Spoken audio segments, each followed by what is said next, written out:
Hi drama queens! Today's episode question is, if you were being rejected by a woman for the, let's say, 10th time in a row, what's your next move?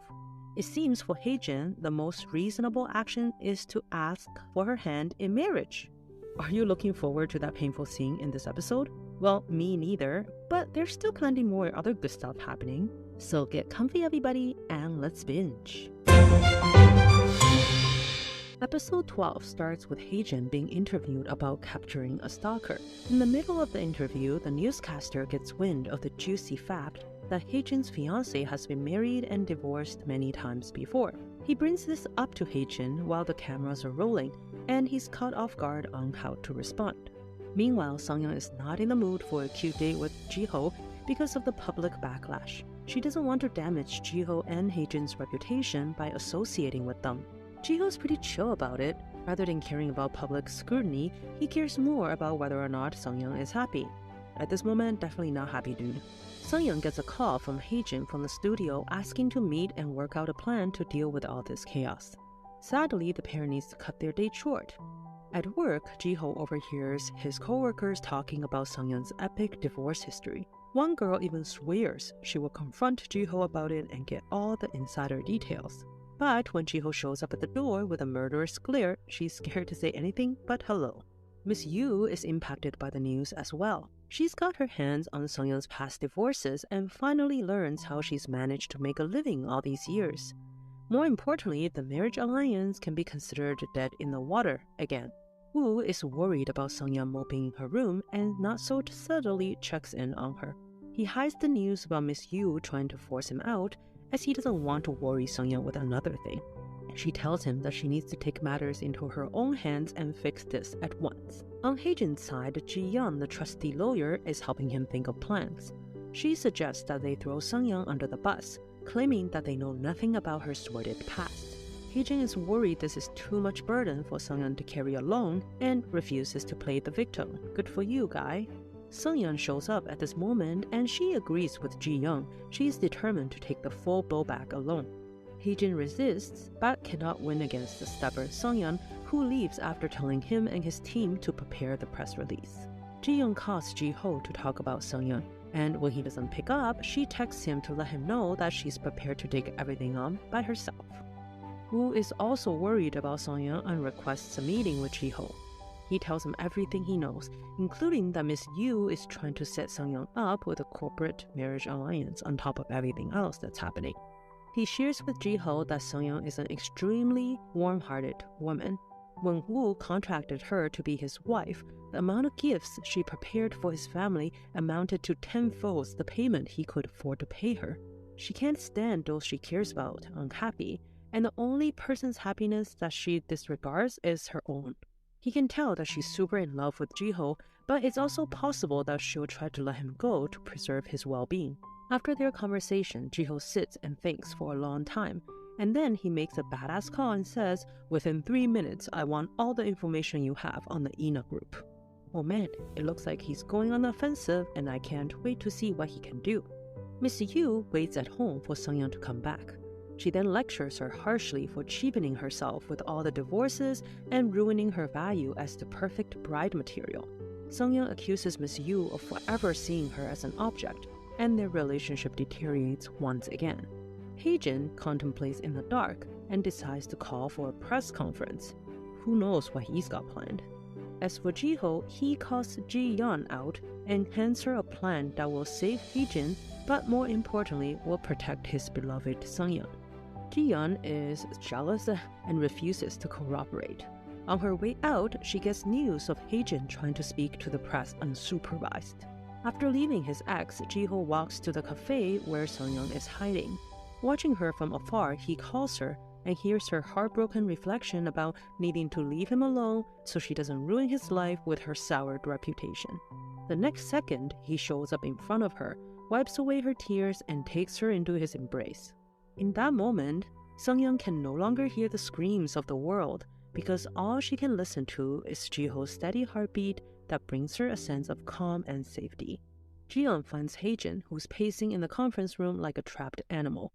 It doesn't look like he has a plan.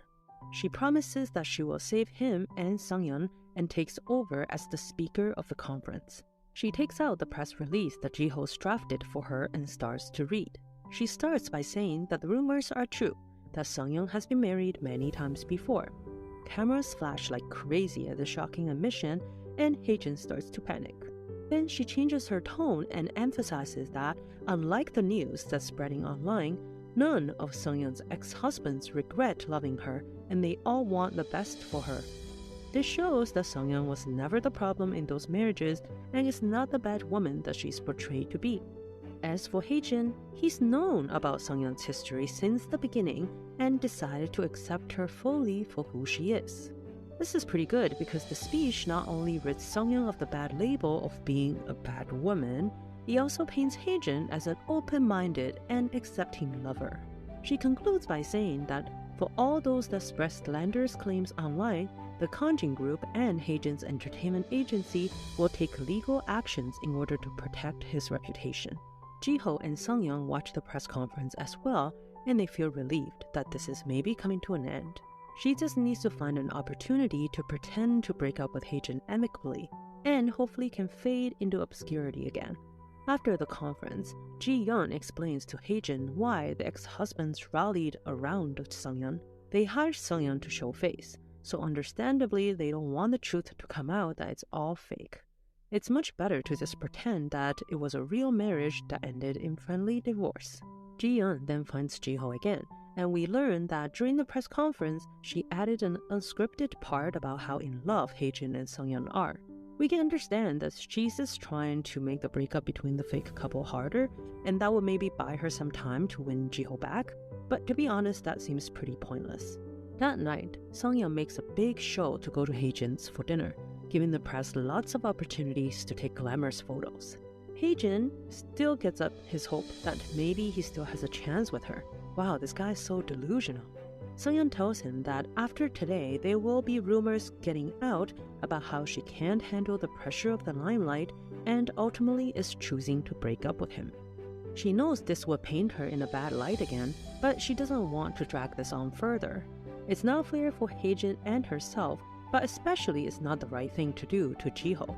Instead of accepting this like a normal person, Hae-Jin decides to propose instead. Are you friggin' serious? Then he takes it back, saying that it's not like either of them believe in marriage as an indication of love. Yes, because we believe in love as an indication of love, Hae-Jin. But he suggests that if they maintain their relationship up front, the public will not hate on Sang-Eun, and it also doesn't affect her dating Ji-ho. Sang-Eun outright refuses his twisted way of trying to keep her around. Hae-Jin tries to tell her that it's also good for the two families. This is when Sang-Eun tells him that she's not the real daughter of Ina Group, and rather was adopted to fulfill a purpose, so she has zero obligations towards the family. Hae-Jin doesn't even believe her at first, thinking that it's just a lie to hold off his advances, but is shocked when he finally accepts the truth. The next day, Ji-ho's co-worker invites him to her birthday party after work. Surprisingly, he agrees to go, but lands in an awkward situation where he's the only one who didn't bring a gift. He says bluntly that since he found out about the party at the last minute, of course he wouldn't have any gifts prepared. That's fair enough, right? In his text with Sang-Eun, she finds out about this, and so she quickly appears at the party with a fancy gift in hand. She wants to explain her situation to Ji-ho's co-workers so they would not judge him harshly. Good thing his co-workers are simple and kind-hearted people. Even without knowing the details of what Sang-Eun went through, they fully accept her based on the fact that her and Ji-ho look like a couple that's genuinely in love. It seems like it's a happy ending all around, except when the camera pans to Miss Yu. She's in yet another negotiation with the chairman of the Ina Group. She reiterates that if he doesn't let Sang-Eun come back to this rich family and live out her days in prosperity, she'll leak all the blackmail material that she's collected over the years. After that, she forces Woo to give her all the information he has on Ji-ho, whom she's learned is together with Sang-Eun. Sang-Eun rushes into Miss Yu's room after Woo tells her what happened, and warns her not to try anything. She's going as far as saying that she will kick her out of her life forever if she doesn't listen. The next day, Ji-ho finds out about the fact that Miss Yu took Sang-Eun from the orphanage all those years ago. He suspects that the paperwork were not all above board. He calls Miss Yu proactively to ask to meet. Just as they're about to come face to face, a car rushes towards Miss Yu as she's about to cross the street. Okay, that part is giving me Vincenzo vibes. This episode ends on a cliffhanger where we're not entirely sure if Miss Yu is killed off or severely injured with a classic case of amnesia maybe. It's obvious that the Ina group is trying to kill her so she doesn't release their dirty secrets. This woman brings trouble on herself for being overly aggressive when she's dancing with the devil. I know she's trying to give Sang-Eun a better life, but aren't her methods quite extreme? And how come she doesn't ask Sang-Eun like what she actually wants? What an interesting woman. She's definitely not my favorite, but I still hope that she doesn't die so easily. Remember to subscribe so you can find out what really happens in the next episode. Thank you for watching!